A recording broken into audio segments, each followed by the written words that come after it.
Yo, what's up? It's 13 with Superior Mobile by 13. Let's talk about this 2021 Chevy Tahoe Z71 edition that is currently in my shop. I just finished up a quick little job on this, but I do want to show it off because I'm kind of proud of it because I don't do this often, as in I haven't done it for a long time. It is a front parking sensor assist system. It's from EchoMaster, and so what I did was I installed 4 of these little guys right here. There's 1, 2, and number 3, and number 4 over there. Now, as per the client request, I did get them all in the black sections. They do have to be evenly spaced out, so I think it's something like 20 inches, 20 inches, 20 inches, but either way, it looks factory, so you're not gonna actually notice anything like this, and they're perfectly on the same level. And that's the extent of the installation as what you're gonna see from the outside. So let's hop in this thing and I'll show you how it works. So it is on switched ignition power, so anytime you start the vehicle, you're gonna hear that little beep right at the beginning, and that tells you that it is on and active. And it is no visual display. We opted against the visual display for this particular one because it's kind of cheesy and who needs to be looking at something. But you'll see as I approach the truck in front of me, it'll start beeping. I'm gonna try and go nice and slow, and it will do it just like an OEM system where it'll,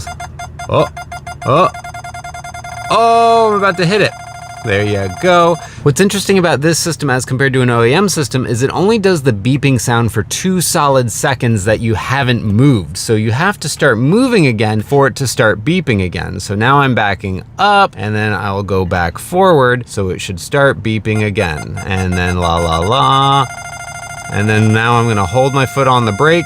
2 seconds will go by and it'll turn itself off. So it's not super annoying like the OEM system. So actually, I'm not gonna lie to you, I like this better than the OEM systems when it comes to parking assist. Now, originally the client requested that we add a front camera, but due to this factory system, there was no way to add a front camera to this. There's no magic black box to pipe in video. And the only other option would have been to replace the rear view mirror with something like that had a screen in there. We could have piped in that video. And unfortunately, this mirror has a whole bunch of fancy stuff integrated with it, so we just decided just to add the sensors, and that way we don't need to worry about hitting stuff. So cool, that's the entire install. No big deal, right? Came out great and was really affordable. Actually came in under budget. So that's all there is to say. Pricing and product information is going to be in the video description. If you're interested in this product, check it out. That's all. Thanks for watching. This is 13 with Superior Mobile by 13. See ya!